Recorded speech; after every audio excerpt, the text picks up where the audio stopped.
And if you don't know that you just hurt me, I'm invincible at that point, because it's really not fun avoiding yourself. Hey everyone, I'm JusmeShakoyahD and welcome to my bubble. This channel is for Black women who are on their self-love journey and are learning to take off their superwoman cape and put themselves first. My bubble is my safe space to express myself as I inspire you to do the same.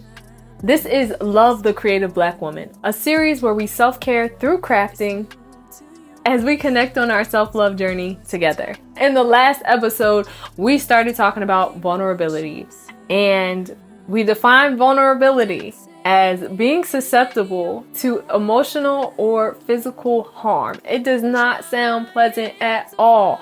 If you have not watched the last episode, please click the link and make sure you go ahead and watch that and come back here. Watch both, okay? In the meantime, don't forget to like, share, and subscribe. Tell a friend and tell a friend and tell a friend. Hit the notification bell so you never miss an upload. Let's get into it, y'all. So, vulnerability. Lord have mercy. Like I said, after defining it, it does not sound pleasant, but it is necessary. Why do they even have that definition? Why is that the definition? There's not another word for this? Anyways, vulnerability is what we're talking about this month because it is what I'm working on. It's what we working on this month, y'all. Together, okay? In this bubble, that's what we working on. Being more vulnerable. I realized at this big old age that I am not the most vulnerable person. And this series has actually helped me to practice being more vulnerable. Even answering the 7 questions that I answered to start this series, it was a practice in vulnerability because I had to be honest. And it's not like I pre-practiced those answers. I really just read the question on the spot. I know I made up the questions, but I forgot what I wrote. So when I read them on the spot, that was my true, accurate thought process in the moment, just like this episode is. But it helped me to be vulnerable with you, to be vulnerable with myself, because I actually had to think about, like, well, do I have a safe space? Or how often do I put myself first? And I feel like those moments are necessary. They're hard moments. They can be annoying moments because let me tell you, sometimes you be like, I don't even want to think about this right now. But you gotta get through it. Like, the only way to the other side is through the vulnerability. I can't even say the word. Through vulnerability. I mentioned previously that I used to think that vulnerability was a sign of weakness. But now I know that there's a lot of strength in being vulnerable, because in being vulnerable, you have to be brave. You have to be brave enough literally to put yourself out there. And we're not even just talking about in like romantic relationships, just in general, to be able to always show up as who you are. And of course, there are moments where maybe you're like, okay, I'm not going to shout real loud right now because we're in a museum or we're in a library. So of course, like, there's a time and a place for everything, but you're also not dimming your light and not, I guess, shrinking who you are or shrinking your personality, no matter the rooms that you go in. And I know that we code switch a lot as Black people, as people who go to corporate jobs, who go to different meetings, who go into different rooms. And a lot of that was a part of the assimilation process. A lot of that is like a protection from the outside world so that we're taken seriously and different things like that. But being able to just be who you are is a level of vulnerability. And I don't know if we allow ourselves as Black women the opportunity to explore that enough.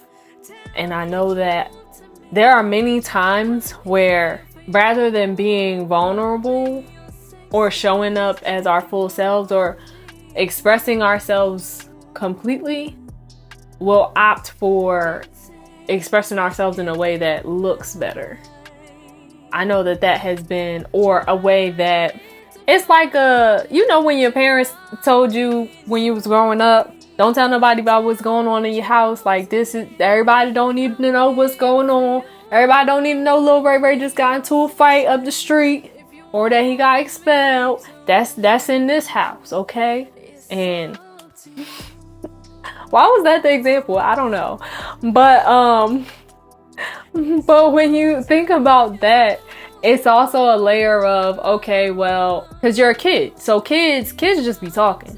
But it instills something in you that you're like, okay, well, I don't know who I can actually talk to about like my problems. I don't know if like there's somebody that I can, I guess, speak honestly or be vulnerable with outside of my home, or even sometimes in your home, because you know you're not trying to say the wrong thing and get popped.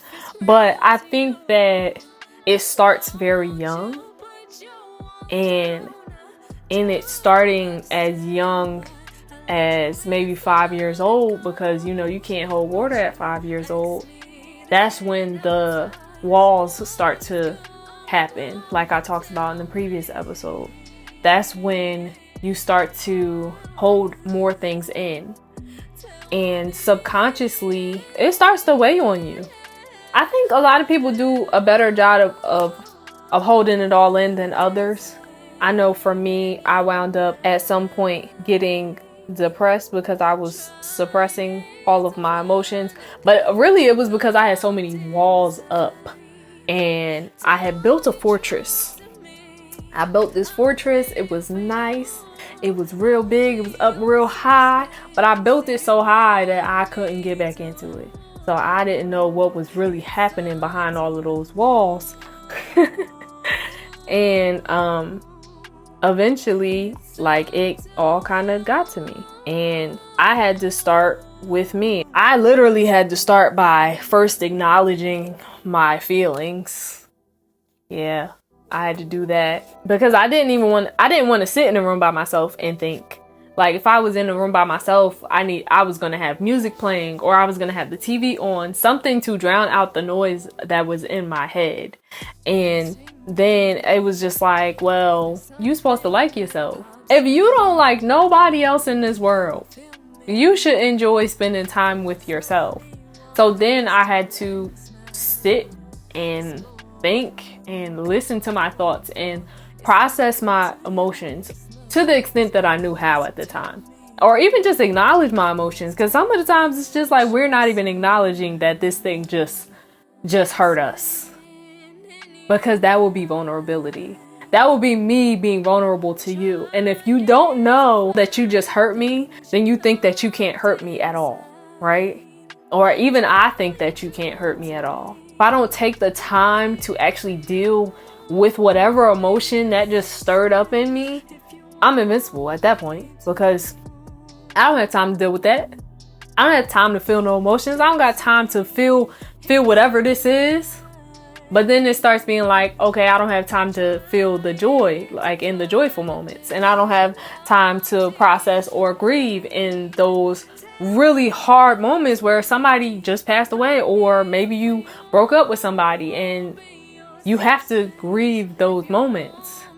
And if you don't allow yourself to do that, then it builds up. So that's why I say you have to be vulnerable with yourself first, because it's really not fun avoiding yourself. You are you. Like, you are the being. Like, you have to walk around with yourself. So then avoiding parts of you because you don't want to feel is wild. It makes no sense. And I'm talking from experience. So feel your feels, sis. Feel your feels. Because when you really sit down and think about it, and granted, it could be something it could have been something that was extremely traumatic that occurred that made this happen, but then seek professional help or something. If you need to sit down with a counselor, then sit down with a counselor. But don't avoid yourself. Don't do that. Because then what's the point? Because then it gets harder and harder to enjoy life, because you start to look for so many ways out of spending time with yourself. Like, so many ways of drowning out the noise. Or you feel like you constantly want to be around people, and you want to deal with this stuff in healthy ways. And as I have said previously, I am not a medical professional. I am not a psychologist. I'm not a social worker. I'm not a counselor.